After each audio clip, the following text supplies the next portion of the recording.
Hello anybody and welcome back to Let's Play Mega Man 9. I'm Mr. Devious, or just Deeb, and in the last episode, we defeated Magma Man and Tornado Man, but not in that order. In this episode, we're gonna get right to the next Robot Master, Hornet Man. There's no time for jokes, because fire will not melt the concrete, and what are you even thinking throwing fire at water? That's dumb. That's stupid. So we're gonna try and actually do 3 Robot Masters today, so I want to keep today on a relatively tight schedule. So first we'll be going... Oh, I got hit by a rock. We will be going into Hornet Man stage, and we see these enemies repurposed from Jewel Man stage, which are these carts filled with monsters. Now, the items that we got in the last episode were the Tornado Blow, and also the Magma Bazooka. The Magma Bazooka is a normal and a trend of Mega Man fire weapons, in that it's one of the few weapons in the game you can actually charge. And it's nice, it's cool, but if you want to save your weapon energy and not use it, like you regret your decision, you can just release the charge that you have going on. Now here you want to be careful, because you don't want to get flung into the ceiling. Now we have a new enemy coming up here that we want to get the Jewel Satellite out for, and that's not actually going to work. If you want to get rid of these guys, you have to be sure to run into them with the friggin' Jewel Shield. Okay, that was a bad start. Oh no. Now what I was saying is that with these guys you want to be quick. You want to jump into them before they can form into scissors, because otherwise then they're going to take a while to get what you want them to do. Now this enemy is unique in that you have to kind of guide its shots so it knows, so you kind of influence what it's doing. And there we have some trouble, and you want to shoot immediately to the left there when you fall down there. I'm sorry that went by pretty fast, but you don't want to take too long in those sections, not for any particular reason, but as you can see here, the whole gimmick here is that these guys are annoying, and they'll shoot wherever you're standing. And of course, we want to get down here, but oh, I don't like that at all.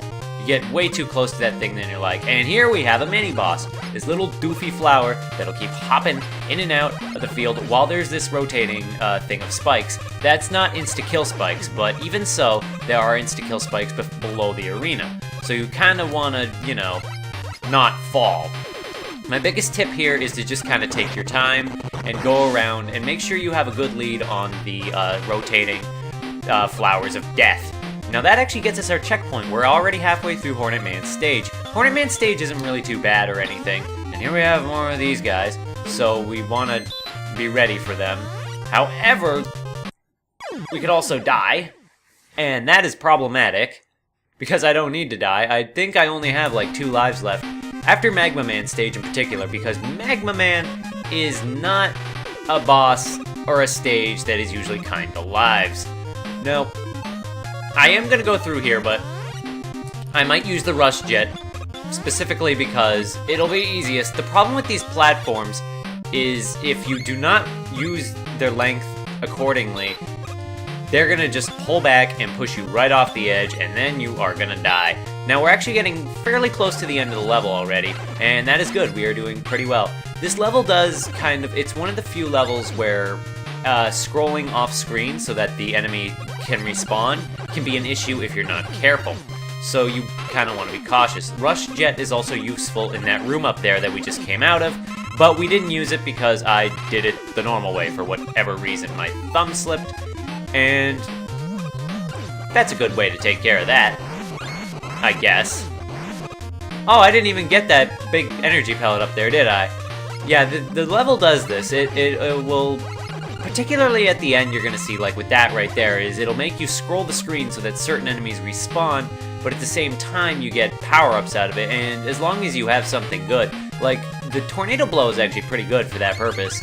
If you don't want to deal with enemies, you can just kind of do that. And here we want to have one of these guys though, so we're not going to really be able to get around him because he is in a very tight corridor. However, plug balls you can spam pretty quickly so long as they hit the enemy, because you can only have 3 on screen at a time, but once they're gone, they're gone. And now he's coming back towards us, but that is no big deal because we have 3 lives and we are going in because we've been getting pretty good with the lives actually.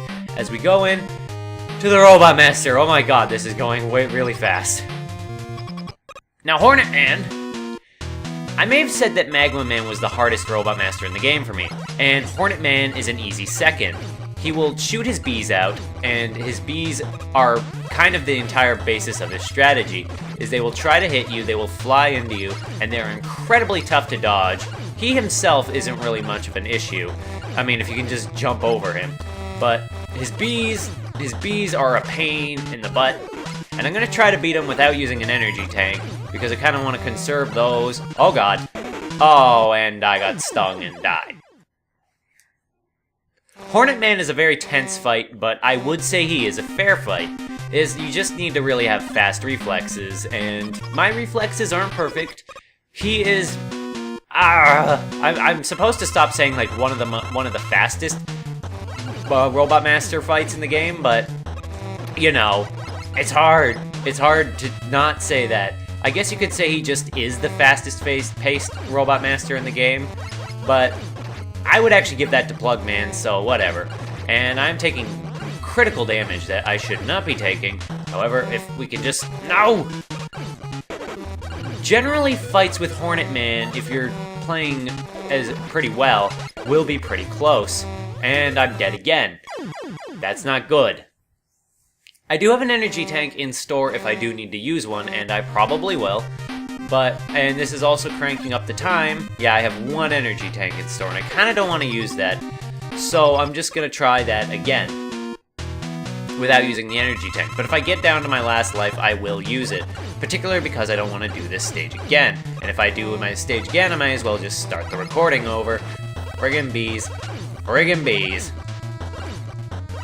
This is a very button-mashy fight, too, like, just mashing it when you're trying to hit Hornet Man. Now, I do have the lead on him this time, but that could very easily change.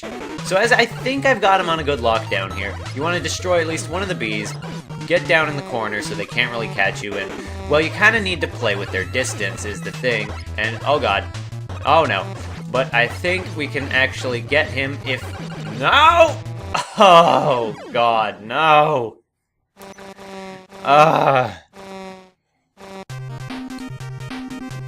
This is not going as well as I thought it would. And my speed. This is adding like on another couple minutes. I'll try to do this fight quickly. As quickly as I can, anyway. At this point, it almost seems like I should just redo the video, because now you're gonna watch all these fights, because I can't really... Oh god. Damn it. And now I'm kind of focusing, and I'm not really doing good commentary in this fight because I'm trying to get this done without any more deaths. And the problem with these bees is if you jump preemptively, they will fly into you. You need to plan your movements for after they hit you, or after they move towards you. And I'm doing it. I'm busting an E-tank, and now I feel bad. However, we did get a lot of bolts in this level, and I feel bad for not being able to do this fight without it. I almost got him, too. But that's just the way the cookie crumbles, and he's dead. Man, do I feel inadequate after that. However, it is much easier from here on out, so there won't be any more embarrassments like that, I'm pretty sure. Hornet Man's hard, man. Like, Magma Man, I think, is an unfair fight, so I had no qualms using an energy tank against him. But, anyway, now that we've defeated Hornet Man, we get the power to shoot bees. And isn't that amazing? I will save, indeed. I will save it over this old file, I think. I'm trying to alternate my save files so that I don't get too lost in places. I will go to the store, and I will buy a couple of well, I'll buy a life and an energy tank, and I'll meet you back at the menu select. Okay, now that we're back here, and we have defeated Hornet Man, do bees pierce concrete or water? Really, they're both terrible, but actually, bees are good against Splash Woman. I guess she's allergic or something, but I mean, I guess that ruins your complexion, but I guess that's kind of sexist, but this is a Capcom game, and, well, we'll talk about it more when we actually get to Splash Woman. The stage itself is your requisite water stage. Water stages are fairly common in Mega Man games. These octopi, you can only shoot them when they poke their heads out of their little urns. I mean, octopi live... Oh, God, I can't believe I fell for that. In all my years playing this game, I have never... Honestly, I should have just not even bought that life in the store and just taken the game over. Then I would have just gotten a reset right there early on, and it would have been no regrets. But then it would have kind of looked like I did it intentionally, which I did not. I just had a really dumb death, and now I want that. And it's easy to get, so I just got that right back. So it's like I didn't die at all, really, and just kind of wasted both of our time. And we want to get down here, out of there. And of course, you can tell in Mega Man games that the path of more danger will provide greater rewards and greater incentive. Now, I think that was pretty much it though, is just one little energy thing. So that's fine. Now if these guys hit you, you actually turn black with ink, and it's pretty funny actually. I could have sworn that something else would turn black too, as kind of a joke. Like if you have a weapon equipped and they hit you with it, then you will turn black and your weapon will turn black, or your energy bar will turn black, and I think it's just a palette joke, you know how in Mega Man games and just the NES games in general, when you changed a palette, all the colors associated with that palette on the screen would change too, like the bars and Mega Man's suit, and that's pretty cool. It's just a cool little thing. Now these bubbles are actually borrowed from, I think, Mega Man 6. No, Mega Man 5. And we actually want to hop over to this bubble right here. You don't want to just... They won't give you a bubble if they're not going to use it. And we have a big bolt over there. And now that we have Rush Jet, we're actually going to want to get that.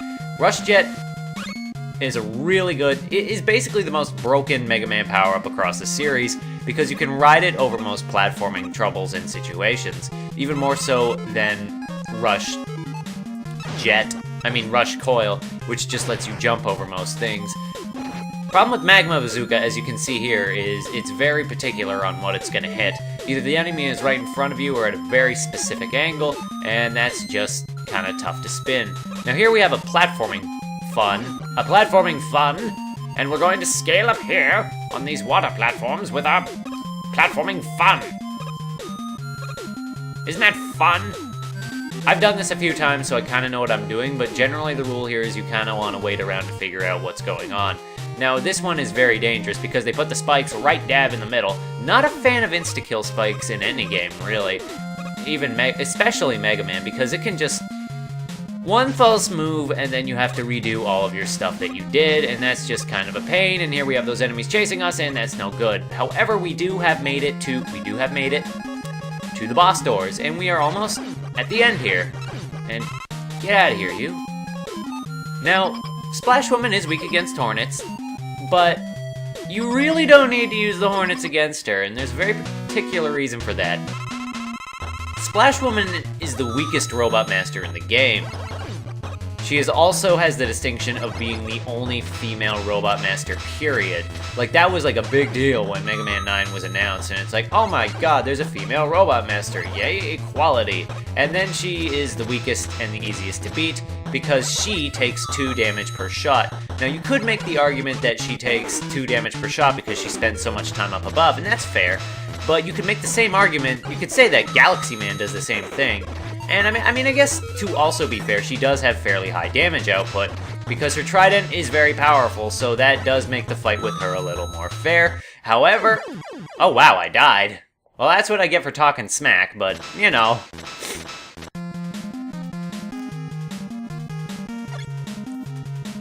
I really need to stop dying right before killing the Robot Masters. It's making this video a lot longer than it needs to be. Not this time, though. This time, I got this. Also, I think that the Rush Coil does work here as a... No. I mean, you probably could spin it that way, but then you run the risk of not being, you know, just jumping right up into her, because when she's moving from left to right, she will keep pace with you, and it's kind of hard to angle yourself to hit her, and is that really worth the few shots you get? Alright, it looks like we've nearly about finished this, but we're just gonna have to wait for her to come down. The reason that functionally she's weak against the Hornet gun is because the Hornet homes in on her even when she's up there, but yeah. After a kind of sloppy first performance against her, though, I do come out and survive, so that's great. And it looks like we do have enough time for the last Robot Master. I am gonna push this to be a kind of a longer episode, too, just to get the 3rd Robot Master done, just because I don't really want to do another episode of just one Robot Master. The reason Galaxy Man was his own episode was because there was like intro cutscene and stuff like that. So I wanted his level to be, I wanted that video to be reasonably length, and the opening of the game kind of took up a little bit of time, and, well, that was just kind of a slow episode for one stage in general. But here we come to Concrete Man. Concrete Man has the distinction of being the first stage that I ever actually played, and it is kind of a little bit of a doozy. When these guys drop their rocks, they will hit the ground and shatter into pieces. That can be very annoying, but they're not too bad to deal with. The real trouble is those things. Your first time playing this game, if you choose Concrete Man stage, you're likely to jump over this pit and then immediately crash into one of those things and die. But I think if you use the Jewel Satellite, yep, you're safe if you use the Jewel Satellite against these guys. Now here we have a couple of turrets that are actually very susceptible to the plug ball because they will travel up the wall and into those monsters. Turrets are monsters, I guess. Now these enemies are classic Mega Man enemies, and their general pattern is that they will travel along the ground, and if you're on the same altitude as they are, the same platform, they'll speed up and go nuts, and they're generally one of the most annoying Mega Man enemies in the game that are usually killed by at least one of the abilities that you get. I'm gonna check this until I get it. Yep, Black Hole Bomb. When in doubt, Black Hole Bomb. And here we have kind of a goofy robot that's just kind of an elephant. I guess maybe it was an entertainment robot, but why was it on a construction site?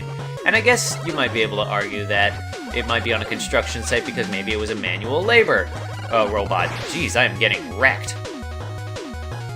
And we actually have a third one, which is kind of annoying, and when he sucks, you don't want to get hit by that. So we're actually going to try one of our new weapons, okay, I guess that killed him. The laser trident is one of the most useful items in the game that you can kind of keep out most of the time, and maybe I'll keep that out for the rest of the level. It is Concrete Man's weakness, because I guess lasers pierce concrete, and that's cool. Generally, you can tell, in Mega Man games, there's usually a piercing weapon and then a Robot Master that is weak to a piercing weapon, and that makes sense. And Concrete Man makes sense for that. Oh god, I thought I fell.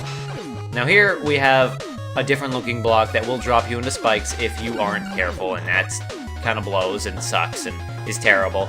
But yeah, Laser Trident is a weapon that you can keep out fairly regularly. It's basically like a hard boost to your Mega Buster. So Splash Woman, in combination with being the easiest Robot Master to defeat, along with her weapon being one of the most applicable in the game, makes her one of the most ideal Robot Masters to fight at the start of the game. And I'm assuming that she is the generally common starter of the weakness chain for people who play this game, but maybe I'm wrong on that. I mean, there are much other viable options too, because like Galaxy Man, his Black Hole Bomb. I mean, really, you don't even need to do the weakness chain if you don't want to, and just do whatever's most efficient, and I need to be careful on these platforms that we will never see again, and that we will never have explained for why we faced them in Concrete Man's stage. Now here we stand in the platform area between us and the boss, and I don't really have anything to say about it because I don't know why I was talking about it. Here we have Concrete Man, who will cover you in concrete. Actually, how many lives do I have? I have 2 lives, and I can do this. Concrete Man is not a tough Robot Master, but he does hit hard. His pattern is fairly easy to learn. When he stomps the ground, he will make everything shake, so you don't want to get trapped in there. He will also kind of mess up the terrain with his shot. You just want to check if he raises his elbow or if he raises his gun, and you can actually get out of the concrete if you mash buttons fast enough. However, and you can also get out of the stun lock fast enough if you just kind of panic and squirm and wriggle, and this is a tense fight. I like this fight because it's very fair, and as long as you're not super slow, you won't have too much trouble with it. Woo! And here we have something.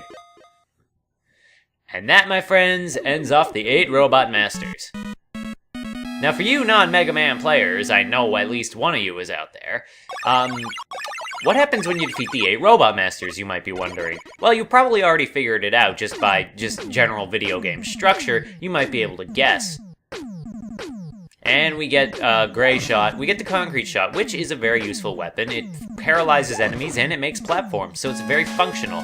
So we are just gonna go ahead and save on this file again, which we have...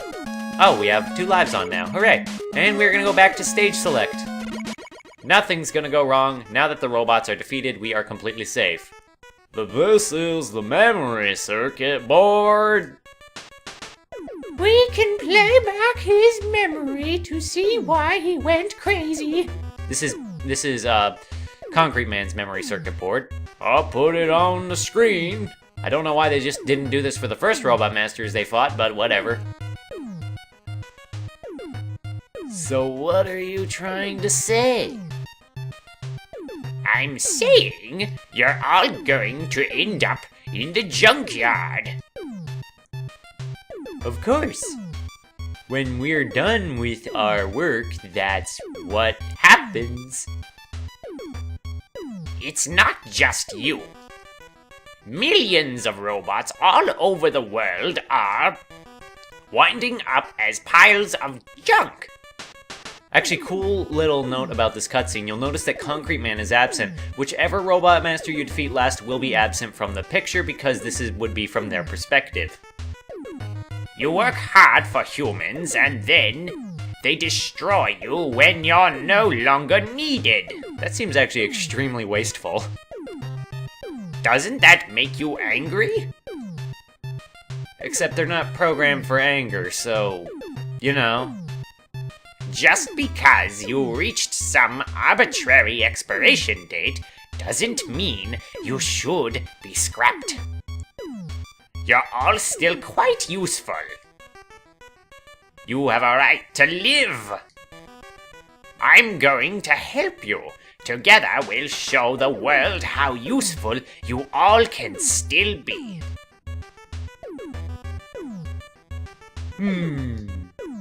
Perhaps you're right. We still want to be of use to people. Can you repair us? Dun dun dun. I'd be glad to. You're in good hands with me.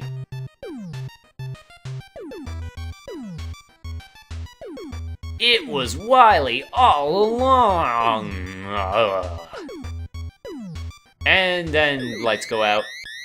And an alien steals the chip and leaves. Bye.